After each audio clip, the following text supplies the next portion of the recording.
그 여자가 왜 그렇게 다정했는지 지금 생각하면 소름이 끼칩니다.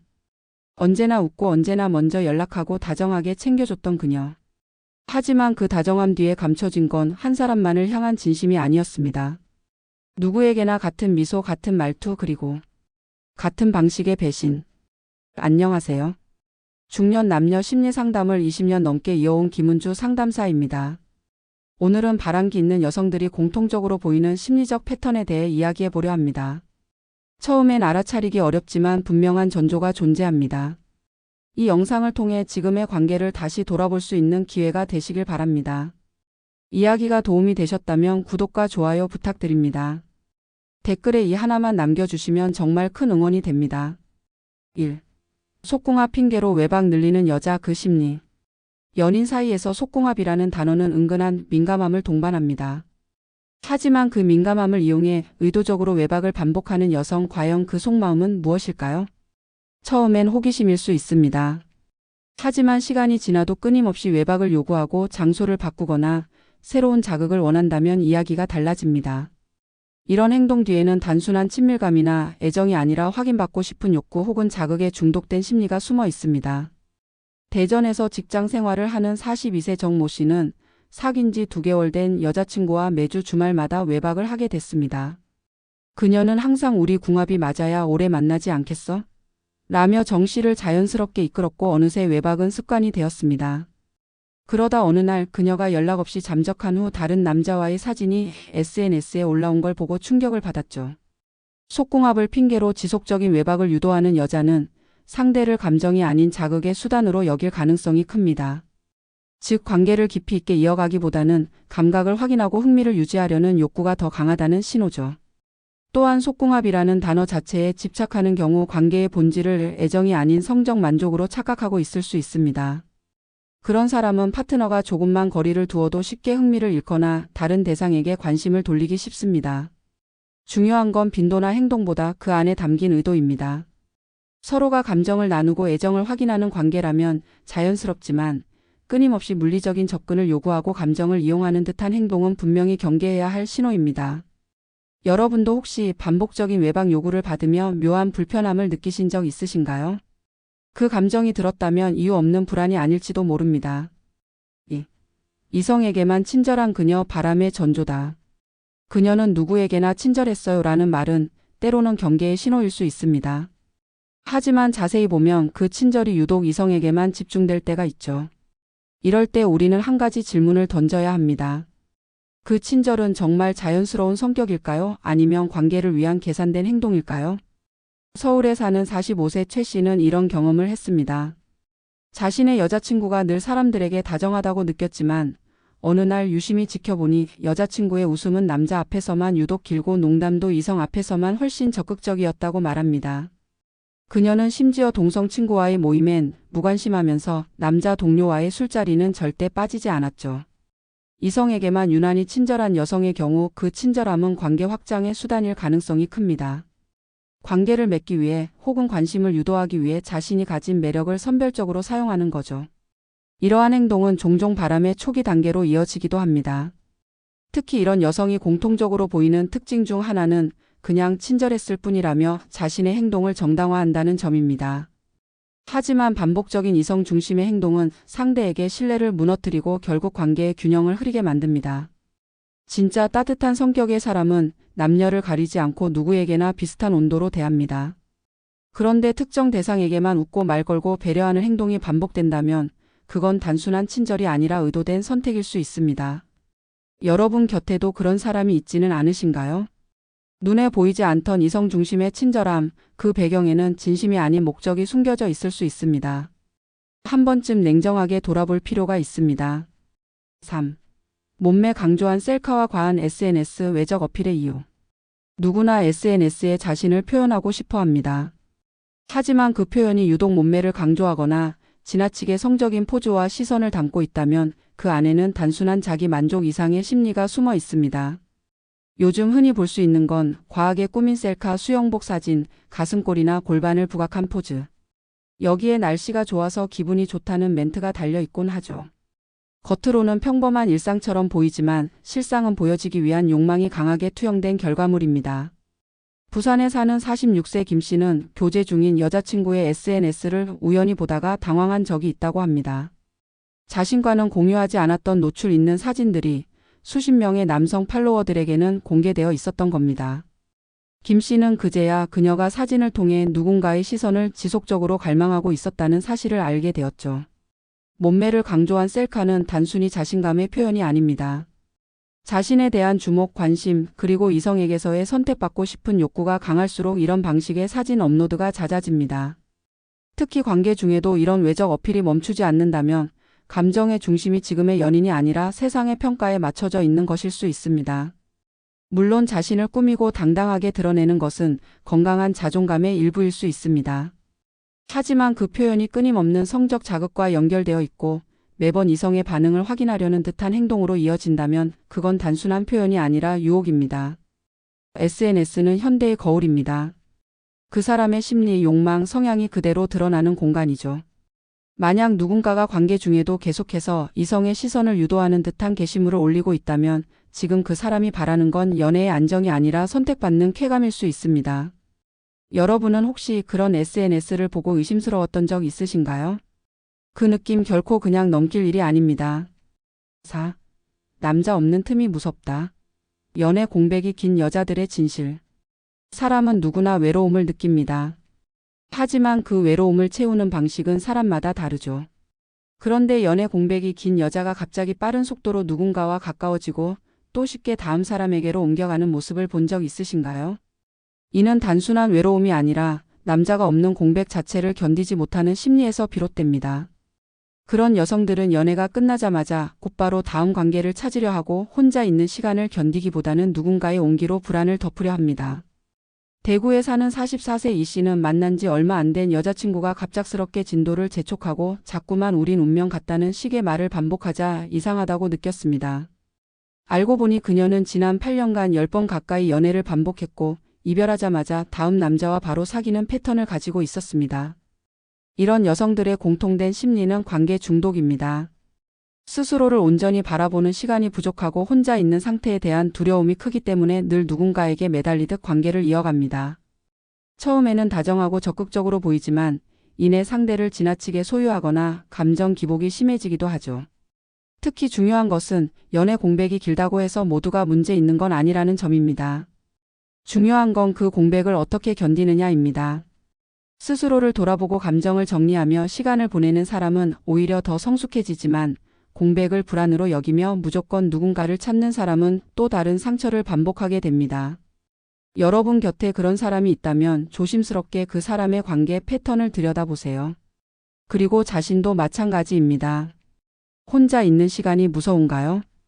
그렇다면 지금이 자신을 돌아볼 가장 좋은 시기일지도 모릅니다. 남사친은 가족 같아라는 말의 위험성. 그냥 친구야. 가족 같아. 많은 여성들이 이렇게 말하며 남사친과의 관계를 설명합니다. 하지만 정말 아무 감정 없이 이성 친구를 가족처럼 여기는 게 가능할까요? 처음엔 아무렇지 않게 받아들였던 그 말. 하지만 시간이 지날수록 그 가족 같은 남사친과의 연락 빈도, 단둘이 만나는 횟수, 은근한 스킨십이 늘어난다면 의심이 생기기 마련입니다.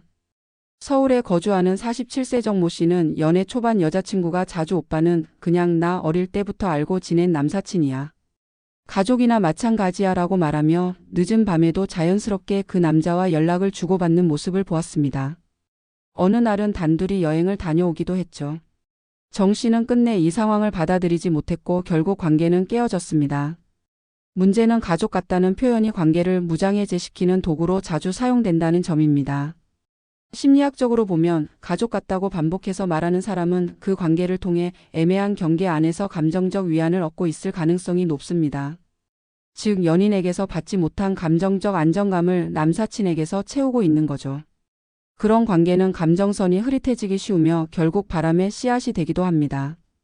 특히 내 연인이 나보다 남사친과 더 편하게 이야기하고 더 자주 연락하며 더 깊은 공감대를 나눈다는 느낌이 들면 그건 더 이상 단순한 우정이라 보기 어렵습니다. 물론 진짜 아무 감정 없이 우정을 이어가는 경우도 있을 수 있습니다. 하지만 그 우정이 내 애인보다 더 가까운 사이처럼 느껴진다면 누군가는 반드시 상처를 받게 되죠. 여러분은 어떻게 생각하시나요? 정말 남자와 여자가 아무 감정 없이 가족처럼 지낼 수 있다고 믿으시나요? 혹시 가족 같다는 말 뒤에 숨겨진 감정이 있는 건 아닌지 다시 한번 돌아볼 필요가 있습니다. 6. 친구가 문란하면 본인도 위험하다. 유유상종의 법칙. 그 친구는 좀 문란해도 나는 안 그래. 이런 말 들어보신 적 있으신가요? 하지만 오래된 심리학 이론 중 하나는 말합니다. 사람은 가장 가까운 사람과 닮게 되어 있다고요. 친구의 행동, 말투, 생활 방식은 어느새 내 일상에도 스며들게 됩니다. 특히 이성관계에서 느슨한 기준을 가진 친구와 자주 어울리는 여성이라면 본인 역시 그 기준선이 점점 무뎌질 가능성이 큽니다. 부산에 사는 49세 남성 최 씨는 여자친구가 자주 어울리는 친구들의 SNS를 보다가 충격을 받았습니다. 노출 있는 옷차림, 남자들과의 여행, 클럽 사진들. 처음엔 걔네는 원래 좀 그래라는 여자친구의 말에 넘겼지만 어느새 그녀의 말투, 행동도 조금씩 변해가고 있었죠. 그녀는 요즘은 이런 게 다 자유라며 최 씨의 걱정을 오히려 보수적이라고 비난했습니다. 이처럼 유유상종의 법칙은 단순한 격언이 아니라 실제 심리 변화의 과정입니다. 친구의 행동을 보며 경계심이 사라지고 나도 한 번쯤은 이라는 생각이 들기 시작하면 이미 영향은 시작된 겁니다. 더 무서운 건 이런 친구들이 감정적 지지를 보내준다는 점입니다. 연인과 다툰 날 그럴 거면 너도 그냥 즐겨라고 말하는 친구, 혹은 너도 할 만큼 했잖아. 이젠 내 인생 살아야지라는 말로 등을 떠미는 친구. 이런 말들은 상처받은 감정을 부추기고 즉흥적인 선택으로 이어지기 쉽습니다. 물론 친구의 과거나 생활 방식만으로 사람을 판단할 수는 없습니다. 하지만 반복적으로 문란한 행동을 하고 그것을 아무렇지 않게 여기는 분위기 속에 있다면 그 영향에서 자유롭긴 어렵습니다. 여러분의 곁에 그런 친구가 있다면 조심스럽게 경계를 세울 필요가 있습니다. 왜냐하면 우리는 생각보다 가까운 사람의 기준에 쉽게 끌려가니까요. 7. 잘못해도 사과는 없다. 회피형 여자의 가스라이팅. 사랑하는 사람에게 상처를 줬다면 최소한의 예의는 진심 어린 사과입니다. 하지만 어떤 여성은 자신의 잘못을 절대 인정하지 않으며 오히려 상대방의 감정을 문제 삼습니다. 이런 사람들 중에는 회피형 애착을 가진 경우가 많고 그들이 자주 사용하는 방식이 바로 가스라이팅입니다. 경기도에 사는 50세 박 씨는 교제 중인 여자친구가 자꾸 자신을 무시하거나 말을 끊는 행동을 반복하면서도 지적을 하면 너는 왜 그렇게 예민해? 라고 말하며 대래 화를 냈다고 합니다. 사소한 다툼이 생길 때마다 감정적인 사과는커녕 자신은 피해자인 듯한 태도를 취했고 박 씨는 자신이 계속 나쁜 사람이 되는 기분에 혼란스러워졌습니다. 회피형 여성은 감정적인 충돌을 피하려는 경향이 강합니다. 하지만 그 방식이 침묵이나 무시 혹은 상대를 이상하게 만드는 말로 이어질 경우 그것은 감정적 학대에 가깝습니다. 이들은 사과 대신 책임을 회피하고 자신의 행동을 합리화하며 결국 상대가 끊임없이 자신을 의심하게 만듭니다. 가스라이팅은 상대방의 감정과 판단을 흐리게 만듭니다. 내가 오해한 거야. 그 정도는 농담도 못해? 다 너 때문이잖아. 이런 말들 속에 상대의 감정은 무시되고 문제의 본질은 흐려지죠. 특히 이런 여성은 문제가 생기면 자리를 피하거나 연락을 끊는 방식으로 고요한 폭력을 사용합니다. 결국 상대는 혼자 불안해지고 사과받아야 할 사람이 오히려 왜 내가 잘못한 걸까라는 죄책감에 빠지게 됩니다. 중요한 건 이런 패턴이 반복될 경우 단순한 성격 차이가 아니라 심리적 조작일 수 있다는 점입니다. 그리고 그런 관계는 시간이 갈수록 자존감을 깎고 건강한 판단력을 흐리게 만듭니다. 여러분도 혹시 늘 자신만 사과하고 상대는 한 번도 책임지지 않는 관계 속에 있었던 적 있으신가요? 그 감정이 반복된다면 그 관계는 멈춰야 할 때일지도 모릅니다. 8. 남친 있어도 티 안 내는 여자. 이중생활의 시작. 당당한 연애는 서로를 인정하고 드러낼 수 있어야 합니다. 하지만 남자친구가 있음에도 불구하고 주변 사람들에게 티를 내지 않고 오히려 솔로처럼 행동하는 여성이 있습니다. 이런 행동은 단순히 사생활 보호의 문제가 아니라 이중생활의 신호일 수 있습니다. 서울에 사는 46세 조 씨는 교제 중인 여자가 친구들과 있을 때 자신을 전혀 언급하지 않고 SNS에도 연애 흔적이 없는 걸 이상하게 여겼습니다. 처음엔 조심스러운 성격이라 여겼지만 어느 날 그녀의 계정을 비공개로 새로 운영하며 다른 남성과의 댓글을 주고받고 있는 걸 알게 됐죠. 남자친구가 있어도 티를 내지 않는 여자들은 종종 나는 과시하는 거 싫어해라거나 내 일에 남이 간섭하는 게 싫어라는 말을 합니다. 하지만 실제로는 여지를 남기기 위한 행동일 가능성이 높습니다. 즉 혹시 모를 다음 기회를 위해 스스로를 솔로처럼 포장하고 있는 것이죠. 이런 여성의 특징은 주변 사람에게는 절대 연애 사실을 말하지 않으며 데이트 중에도 사진을 피하거나 통화를 피해 다닌다는 점입니다. 또한 평소 연락이 잦다가도 특정 시간대나 상황에서는 연락이 두절되는 경우가 많습니다. 이중생활의 무서운 점은 피해자가 끝까지 속고 있다는 겁니다. 겉으론 다정하고 잘해주지만 동시에 또 다른 관계를 유지하고 있을 수도 있습니다. 이들은 스스로의 욕구를 위해 여러 사람의 감정을 관리하려 하며 결국 누구에게도 진실한 감정을 주지 못합니다. 여러분 곁에도 이런 사람이 있지는 않으신가요? 정말 진심이라면 감추지 않습니다. 숨긴다는 건 잃을 게 있다는 것이고 그건 곧 다른 가능성을 염두에 두고 있다는 말일 수 있습니다. 사랑은 드러낼 수 있을 때 진짜입니다. 그 사람의 행동이 너무 조심스럽다고 느껴진다면 그건 배려가 아니라 계산일지도 모릅니다. 바람기는 단순한 실수가 아닙니다. 그건 그 사람의 관계 방식이고 감정에 대한 책임감 부족에서 비롯된 행동입니다. 한 번이라도 바람을 피운 사람은 그 달콤함과 스릴을 기억하기 때문에 쉽게 고치지 못합니다. 그리고 그 사람을 믿고 또다시 기회를 주는 순간 그 결과는 똑같이 반복되는 경우가 많습니다. 많은 이들이 말합니다. 이번엔 다를 거야. 그때는 진심이 아니었겠지. 하지만 행동은 말보다 솔직합니다. 반복되는 패턴을 외면하지 마세요. 그 사람의 말보다 행동과 습관을 보셔야 합니다. 바람은 누군가의 마음을 무너뜨리고 자신조차도 망가뜨리는 독입니다. 지금 곁에 있는 사람이 신뢰보다 의심을 더 많이 남긴다면 그 관계는 지켜야 할 가치가 아니라 놓아야 할 무게일 수 있습니다. 이야기가 도움이 되셨다면 구독과 좋아요 부탁드립니다. 댓글에 이 하나만 남겨주시면 정말 큰 응원이 됩니다. 여러분의 생각도 댓글로 들려주세요.